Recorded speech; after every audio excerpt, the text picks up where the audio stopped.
제 사역을 치유해 주시고 제 영을 고쳐 주소서. 하나님의 특별한 기름 부으심, 어노인팅을 다시 부어 주소서.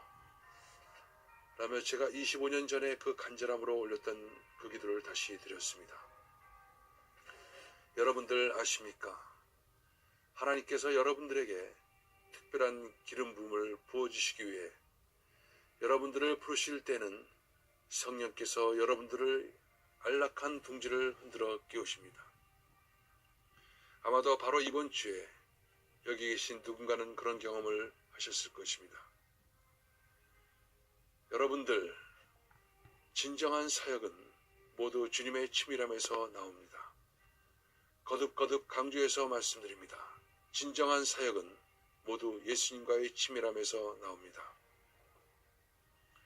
제가 25년 전에 다시 뉴욕에 갔을 때, 그때는 여름이었고 저는 호텔에 묵고 있었습니다.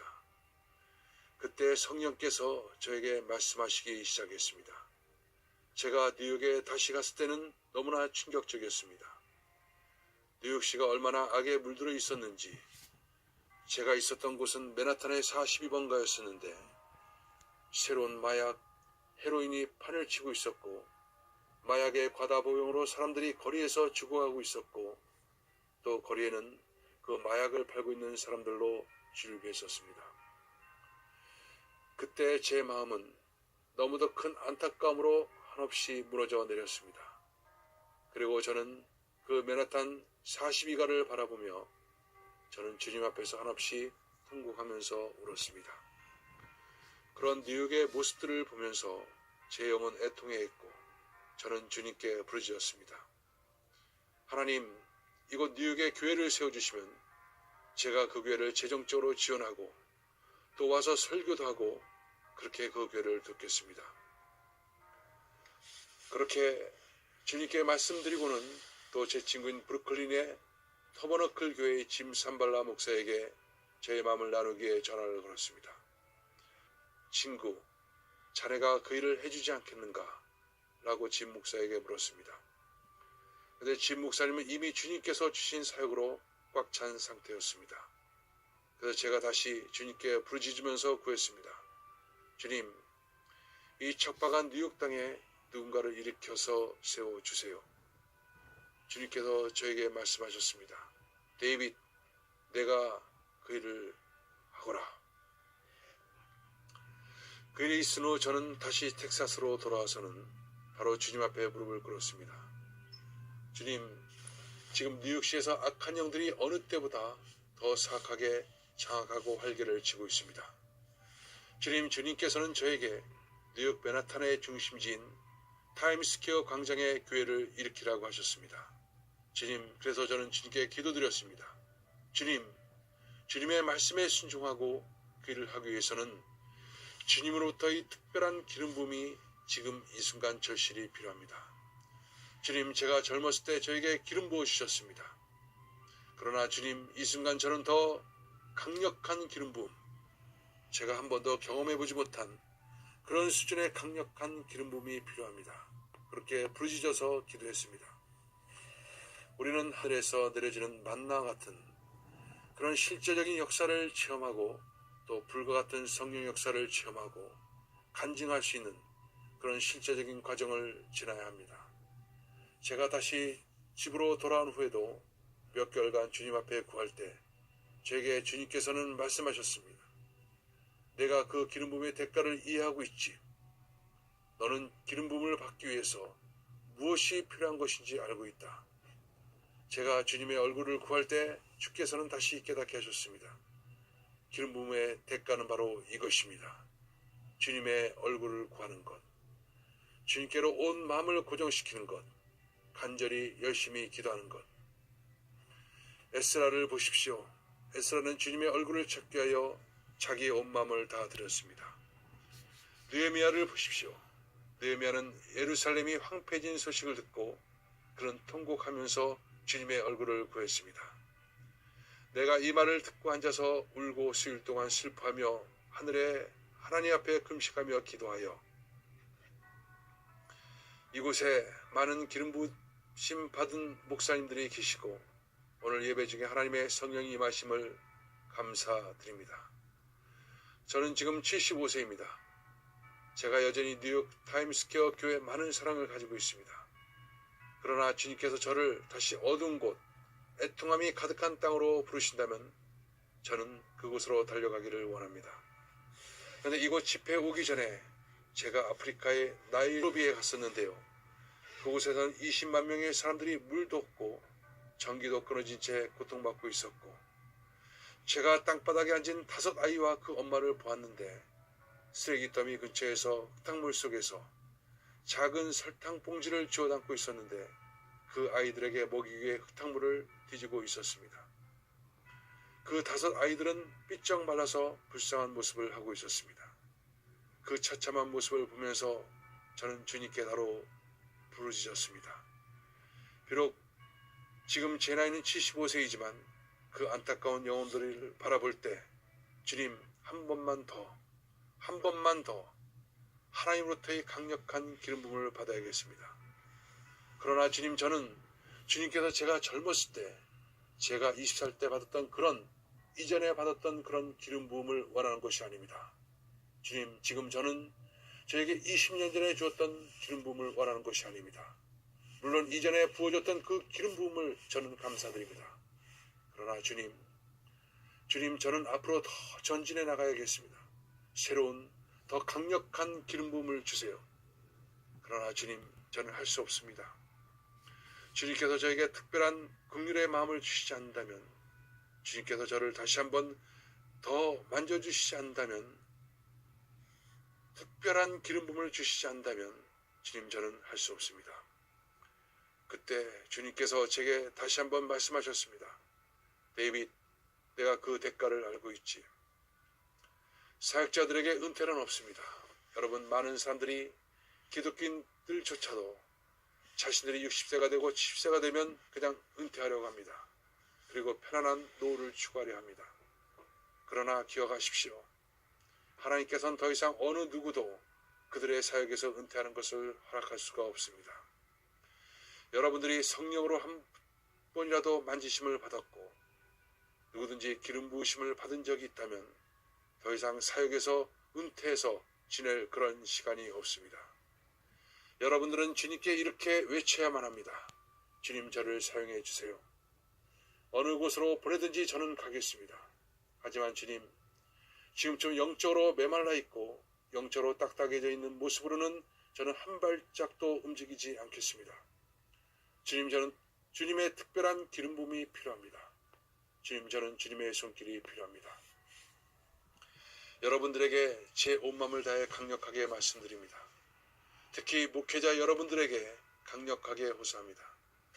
정말 깨닫지 못하십니까? 대부분의 예언들이 성취되었고 시간이 빛의 속도처럼 빠르게 지나가고 있음을 못 느끼십니까?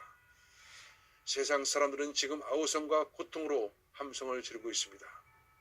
마지막 때가 정말 코앞에 가까이 왔습니다. 예수님께서 오실 때가 너무도 가까이로 다가왔습니다. 수많은 예언들이 쏟아져 나오고 있습니다. 낙심이 문제입니다. 낙심에서 사기가 꺾인 사람들, 여러분들께 오늘 전할 말씀을 받기 위해서 저는 금식하며 기도를 했었습니다. 그런데 주님께서는 한 가지 단어를 떠올려 주셨습니다. 낙심. 그래서 이 단어로 어떻게 말씀을 전해야 할까요? 라고 성령께 계속 여쭤봤더니 경제적인 이유로 인한 낙심, 어떤 사람들은 결혼 생활에서의 낙심한 상태를 보여주었습니다. 집회 와서 그러한 낙심된 마음들을 여러분들이 다른 사람들 앞에서는 드러내지 않으려고 노력하고 있고, 또 주위 사람들은 여러분의 낙심을 눈치채지 못할지도 모르겠지만 하나님께서는 여러분들의 마음에 있는 그런 낙심들, 깨어진 마음들을 보시고 느끼고 계십니다. 어떤 분들은 죄의 문제와 싸우고 있지만 죄와 싸우다가 승리하지도 못한 가운데 지친 낙심도 보여주십니다.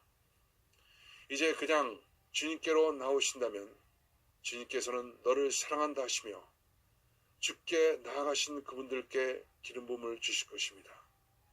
여러분들의 문제를 옆에 계신 다른 분들께 이야기하실 필요도 없습니다.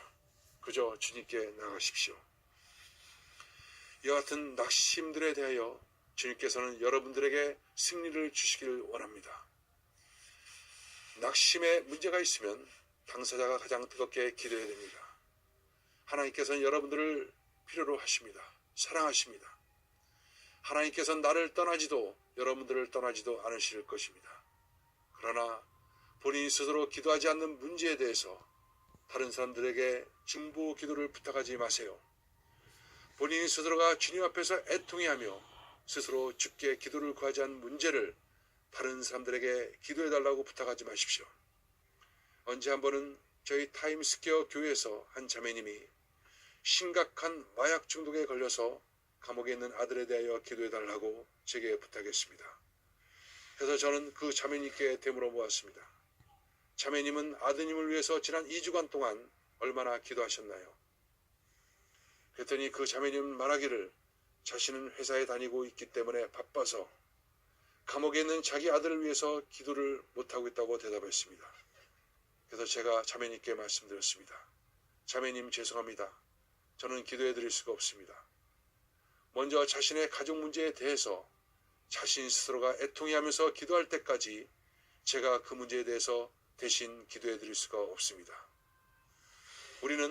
우리가 스스로 기도해야 될 문제에 대해서 정작 본인 스스로 전혀 심각하게 여기지 않습니다. 그것이 문제입니다. 위 자매님과 마찬가지로 제가 부흥에 대해서 수년간 듣고 또 들었습니다. 제 사역의 동역자는 부흥이 빨리 오지 않는 것에 대해서 같이 고민했습니다. 그런데 우리가 부흥에 대해서 서로 이야기는 많이 하고 있지만 그 부흥에 대해서 대가를 지불할 마음이 없는 것을, 심지어 그 대가를 지불해야 한다는 소리조차 사람들은 듣기 싫어한다는 것을 깨달았습니다. 아무도 당사자가 되기를 원치 않습니다. 남에게 대가를 전가시켜 버립니다. 우리는 정말 그 대가를 지불하고 싶어하지 않는 것입니다. 위 자매님과 마찬가지로 자기는 기도하지 않으면서 부흥이 일어나기를 바라고 있고 남에게 기도를 부탁하고 있습니다. 다니엘의 대가 지불.